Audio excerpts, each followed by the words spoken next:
সবাইকে আমন্ত্রণ জানাচ্ছি আরও একটি নতুন পর্বে আমাদের এই অনুষ্ঠানে, যে অনুষ্ঠানটির নাম হচ্ছে starship fusion kitchen powered by আমা।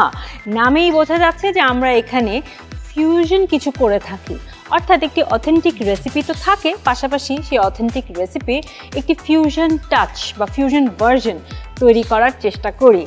আজকে কি কি হচ্ছে তা জানাবেন আমাদের শেফরা। ডেকে নিচ্ছি আমাদের প্রথম শেফকে। প্রথমেই আসছেন শেফ লিপি। কেমন আছেন লিপি আপা? ভালো আছি, আপনি কেমন আছেন? আমি খুবই ভালো আছি। আপনি তো আজকে অথেন্টিক সুইট কিছু বানাচ্ছেন, বাংলাদেশের ট্র্যাডিশনাল, একদম গ্রামে গঞ্জে সব জায়গায় পাওয়া যায় পাটিসাপটা পিঠা। এইটার কি ফিউশন ভার্জন হতে পারে? আমার মাথায় এখনো খেলছে না। ফিউশন করা যায়, আমরা শেফের কাছ থেকে শিখে নিয়ে এবারে আসছে শেফ আরেফিন। কেমন আছেন? আলহামদুলিল্লাহ ভালো আছি, আপনি ভালো আছেন? আমি ভালো আছি, এবং আমি শুনলাম পাটিসাপটা পিঠা হচ্ছে এখানে, এটাকে আপনি কি করছেন? ক্রেপস ইন্সপায়ার্ড বাই পাটিসাপটা। এটা বানাচ্ছি, এটা একটা ফ্রেঞ্চ ফুডের একটা লুক দেওয়ার চেষ্টা করব, কিন্তু টেস্ট হবে হচ্ছে বাংলাদেশি। দারুণ, তাহলে তো কথাই নেই, চলুন আমরা শুরু করি তাহলে। এখানে 1 লিটার তরল দুধ নিয়েছি, এটা হতে থাকুক। মিনওয়াইল আমি যেটা করব, চালের গুঁড়া নিয়ে নিচ্ছি আমাদের পিঠাটা তৈরি করার জন্য।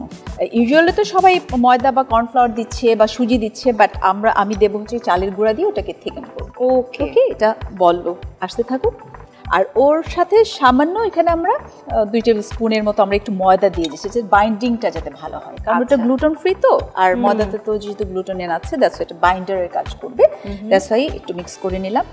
আর একটু চিনি দেবো, একটু গুঁড়ো দেবো, কারণ আমাদের যে পিঠাটা ওটাকেও একটুখানি, মানে খুব মিষ্টি হবে না, যেহেতু ওটা মিষ্টি হবে। ওকে, আমাদের এই ডোটা তৈরি হতে থাকুক শেফ, এদিকে আমি আপনার কাছে চলে আসি। এখানে আমার মিল্ক আছে, এই মিল্কটার সাথে সুগার অ্যাড করব, সাথে সল্ট আছে 1 পিঞ্চের মতো সল্ট, সাথে ডিম দিতে হবে। আমার ক্রেপসের মধ্যে ডিম। ওকে, এটার সাথে একটু বাটার অ্যাড করতে হবে, মেল্টেড বাটার। এটা ভালো করে মিক্স করতে হবে, যাতে চিনি, লবণ এটা আর ডিমটা যাতে সুন্দর একদম মিক্স হয়ে যায়, বেটারের মধ্যে যাতে না থাকে। আর সাথে ময়দাটা নিব। সেটাই আমি ভাবছিলাম যে একটু ময়দা অ্যাড হয় পরে। আপু গুড় অ্যাড করে একটু, হ্যাঁ, একটু হালকা কালার আসুক। আর চিনি জাস্ট আ বিট। আমি স্ট্রবেরি ফ্রুট কালার অ্যাড করে দিচ্ছি।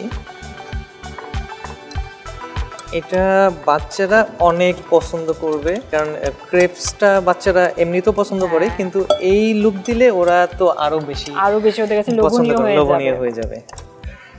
আর এদিকে দুধটাও ঘন হয়ে আসছে, এটা হাফ ডান হলেই আমি এর মধ্যে গুড় দিয়ে দেবো। গুড়টা দিয়ে দিতেই পারি। এদিকে বেটারটা রেডি হয়ে গিয়েছে, তো আমি এই ক্রেপসটা ভাজার জন্য আমি চুলাটা জ্বালিয়ে দিয়েছি, অন করে দিয়েছি। আপনি বেশ ছোট একটা প্যান নিয়েছেন, একটা সাইজ দেওয়ার জন্য। আমি ছোট ছোট একটা পোরশন বানাবো, ছোটগুলা দিলেই সবচেয়ে বেশি সুন্দর হবে। আর বাচ্চারা দেখা গেছে যে ছোট ফুডগুলাই বেশি পছন্দ করে, যে ওদের বেশি একবারে বেশি দিলে ওরা কিন্তু আসলে ভয় পেয়ে যায়। হ্যাঁ, রাইট, ভয় পেয়ে যায়, কারণ ওরা মনে করে যে এমনিতেই খাবার খেতে চায় না, তার মধ্যে যদি আপনি বড় কিছু দেন তাহলে ভাববে যে আয় হায়, আমার তো আজকে শেষ, খারাপ, শেষ করে ফেলবে। কিছু ক্রিপস বানাবো।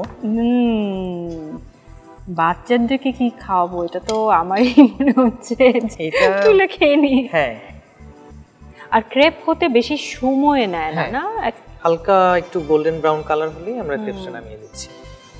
আমার ক্রেপসটা অলরেডি রেডি হয়ে গিয়েছে, আমি এখন এটার যে সসটা বানাবো, সসটাতে আমরা চলে যাই। জি, তো সস বানানোর জন্য ফার্স্টে আমাদের সুগার দিতে হবে, অল্প একটু পানি দিতে হবে। 1 লিটার দুধ প্রায় হাফ লিটার হয়ে এসছে, এখন আমি এই থিকেনিং এজেন্টটা দিয়ে দিতে পারি। আমার বাটারস্কচ সসের প্রস্তুতি চলতেছে, তো এখানে আমি সুগার এন্ড পানি দিয়েছি, সাথে একটু লেমন জুস ইউজ করেছি, যাতে এটা কার্ডেল না হয়ে যায়। কার্ডেল বলতে আপনার চিনিটা দানা দানা হয়ে যাবে যদি আপনি লেমন জুসটা ইউজ না করেন।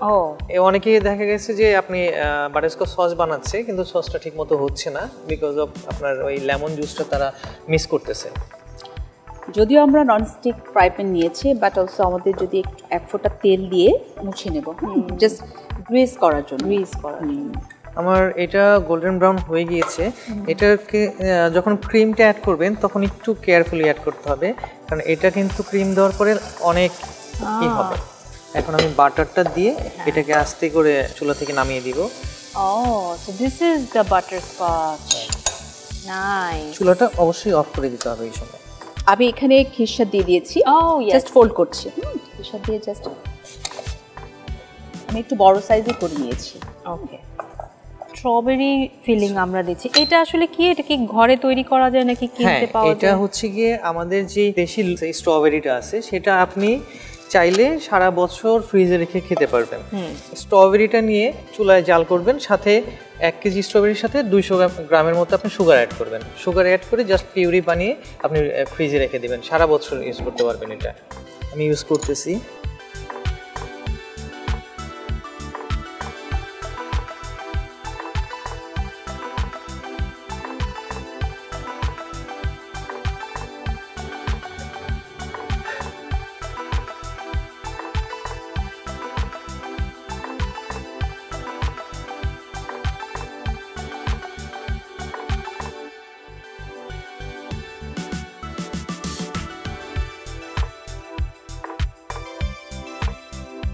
এটা কি দিচ্ছি আমরা?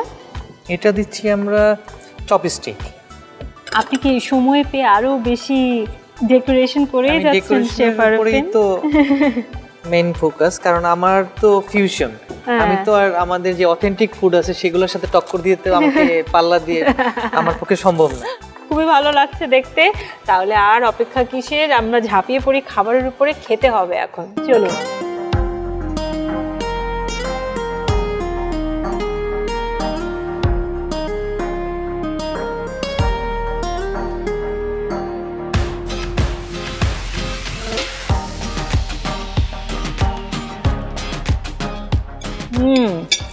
পুরো দেশি সেই স্বাদ।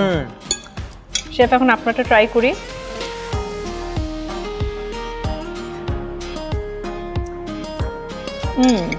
লাভলি, খুবই টেস্টি, এবং এভাবে করে আসলে ছোটদের খাওয়ালে তাদের খুবই ভালো লাগবে। তো প্রিয় দর্শক, আজ এ পর্যন্তই। দেশি এবং বিদেশি খাবারের এই জম্পেশ মিলন মেলা কিন্তু আমাদের প্রত্যেক পর্বে চলতেই থাকবে। আগামী পর্বে এরকমই একটি অথেন্টিক ডিশ নিয়ে আমরা আসবো এবং সেটির ফিউশন ভার্জনও তৈরি করে দেখাবো আপনাদেরকে। সবসময় ভালো থাকবেন, মজাদার খাবার খেতে থাকবেন এবং হাসি খুশি থাকবেন। দেখা হবে আগামী পর্বে। স্টারশেফ ফিউশন কিচেন, হয়ে যাক এক্সপেরিমেন্ট।